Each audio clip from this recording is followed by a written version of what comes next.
What's up, guys? This is James bringing you another deck profile here at the MenoresClubYouTube.com. Today I'm going to be going over the 2022 late winter, early spring build of Agents of Destruction. We just got the new Janemba TP in at our store, so I'm happy I can finally assembled a playset so I can do this video for you guys. I feel like this is a fairly popular deck archetype, a fairly fan favorite one, so I've been trying to do a nice update for it. Every time we get a relevant piece of support, which Bandai seems to know is a fan favorite archetype, so they seem to drop support pretty frequently for it. So before I get into the video, just want to ask you guys, if you're new to the channel, please hit that subscribe button. It really helps us out a lot to bring you more DPS content, deck profiles, pre-cited deck profiles, all that kind of stuff. So yeah, let's just get into the video. This leader is a couple years old at this point, but if you don't know what he does, he makes it so all of your Agents of Destruction have no specified cost. On swing, he takes up to 1 life, and then you dig 5 for an Agent of Destruction card, put it in your hand. He awakens at 4 or less, so it's a good thing he self-awakens. You don't have to worry about that. You'll definitely get there by turn 3 or 4. He untaps 1, draw 1. On the back, he ceases drawing cards, but he does let you start playing Agents of Destruction for free from your hand with cost 2 or less, which generally is going to be meaning cost 3 or less because of the Bobbity Overseer of Destruction, reducing them in your hand by 1. Then he can also play an Agent of Destruction Unison from your hand by paying 3, and then you put 3 markers on it, so he cheats out Unisons as well. Very, very useful leader. He's very nice for players that want to just kind of put a bunch of dudes into play that float and give you a lot of value. And it's just this is just a nice little deck for any newer player wanting to pick up the game. All right, let's get into the deck. 4 Bobbity, Overseer of Destruction. This guy does the same thing the leader does, where he makes all of your Agents of Destruction not have a specified cost in your hand, but he also reduces the cost of them in your hand by 1, which means your 2 drops now become 1 drops, your 3 drops now become 2 drops, and so on. He doesn't reduce Unisons because he only reduces battle cards, but it's still extremely good. It means you can start cheating out 3 drops when you're awakened, and you can start just on turn 1, after you get him into play, at least on turn 2 rather, you can start putting 2-cost battle cards into play for 1 energy, which is a hell of a deal. This is your mulligan condition. You have to see this, or Hatchiak, Vengeful Agent of Destruction. This guy has he's a 20k that can either warp a battle card and 1 battle card from your opponent's dropper on play, or more importantly, he can activate main, pay 1, discard him from your hand, and play this Bobbity from your deck. So you essentially have 8 copies of Bobbity that you could potentially open with. You would need to hard mulligan for these cards because the deck does not work if this guy's not in play. That's the long and short of it. Remember, this guy, the leader, doesn't negate Bobbity's specified cost, so if you're mulling if you keep the Bobbity in your hand, you also need to keep a blue card in your hand, which is why you're gonna see we have a decent amount of blue cards as well. Blue is the only specified color in the deck you need to charge, so just keep that in mind. 4 Agent Strike Back. This guy's incredibly good. It counts as an Agent of Destruction card, so your Bobbity makes it free. You look at the top 2 cards of your deck, add up to 2 cards with Agent of Destruction, they're named to your hand, and then you take up to 1 life if you added any cards to your hand. So this helps you accelerate your Awaken even faster, beyond just what the leader does. And it's essentially a pot of greed just to draw 2, as long as you find 2 Agents of Destruction in your top 2 cards of your deck, and it at the very least is parity if you only find 1. We play a lot of agents in this deck. If you like 4-ofs, you're going to be a fan of this this deck build. I have a lot of them in here, and it's really just to boost the consistency of this card, because breaking on this card is absolutely awful. This is also a hard once per turn. You can only activate 1 per turn. Otherwise, that would be completely broken. You could just loop into them. You can find other copies of this. You just can only activate 1 per turn.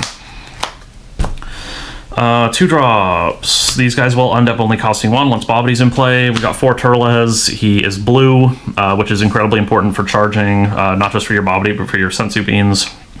Spoiler alert, we got Sensu Bean in the deck. We got blue energy, we got Sensu Bean, pretty obvious. He's a barrier, unique, and then on swing digs 5 for an agent and puts it into your hand, so it helps you keep up hand advantage even after you're awakened. Garlic Jr. So counterattack, negate the attack, play this card. He's on a 15k and he costs 2, so he only costs 1. Then on play, you can play up to 1 Agent of Destruction with cost 2, other than copies of him from your deck with its skills negated for the turn, then shuffle your deck. This has to be a real cost 2 card. It can't be a 3 cost because Bobbity doesn't reduce them in your hand.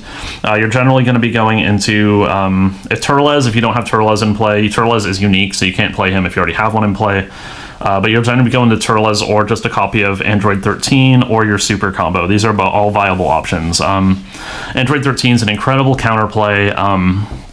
He ends up costing 1, and if your leader has agents in its name, if the battle card being played has energy cost 3 or less, it's placed in its owner's drop rate instead of being played, then you play this card and your opponent discards 1. And he shuffles agents back into your deck from your drop area to help you reuse copies of like Strikes Back and super combos as well. Very, very useful. This also hits cards like Topo and even like the Pan Secret Rare, so you can keep that in mind as well. Very, very, very useful card for helping you get through your opponent's floodgates, which there are a lot of in this format. We only use 1 super combo. It's the Slug one. It doesn't draw a card. It does have a decent play effect to prevent your opponent from wanting to use counterplays against you. But for the most part, we just use it because it's a card you can draw off of Agent Strike Back. Drawing this guy for free off Agent Strike Back is essentially the same as getting a draw off a super combo anyway. If you, assuming that you would have missed and hit a normal super combo in your top 2 anyway, if that makes sense. 3 drops, we've got the new Janemba, Baby Janemba. This card's crazy. He's got 20k energy exhaust, a limit 1 offering, which means on play your opponent gets to choose either they crit a life or you draw 2. Both of those are just perfectly fine for you. The deck really needs card draw, so that's really nice, but also it's an aggressive deck, so critting them a life is worth its weight in gold as well. He's also a blocker, so you can use him defensively. Very strong. Broly, this guy's been a staple since the Agents deck came out. Comes into play, and you can kill something with cost 4 or less, or cost 5 or less, and then also you dig 3. He comes into play, you look at the top 3 cards of your deck, you put any 1 into your hand, you don't show it to your opponent, so you can put any card into your hand. That includes your Secret Rare, Sensu Beans, Champas, everything. And then the others go to the drop, which isn't the best, but you know, it is what it is. Then rounding out the slots, we've got 2 Android 13 Agent of Destruction. This is the old school one. He's a 20k crit for 3, and then he has an activate main, pay 2, choose one of your opponent's battle cards, KO it, and then your opponent discards 1. This is not a once per turn, so if you have energy to burn, you can just keep making him discard cards and KOing cards. This is probably the biggest flex slot in the deck. If you have something else you want to put in, this is kind of the slot to put it in. I just like this nice little energy sink, plus he's a crit body, which can go really nicely with like a Champa or something early on. And the last of the agents, we have 2 of each Unison.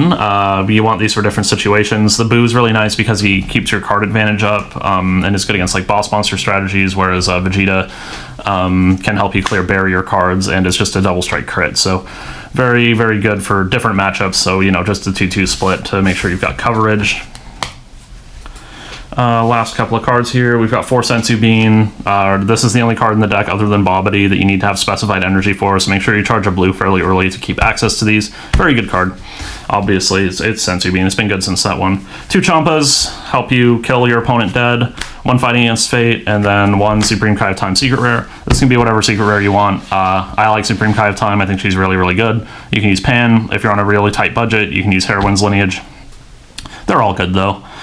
But yeah, that's the deck profile, guys. It's a ton of 4-ofs and then a couple of 2-ofs at the end. It's really straightforward. It's really fun. It's quite effective, especially in the hands of a skilled pilot. If you know your matchups really well, it can definitely get you some Ws. So yeah, I hope you enjoyed the deck profile, guys. Hit us up with any comments if you got any questions, and I'll see you in the next one. Bye.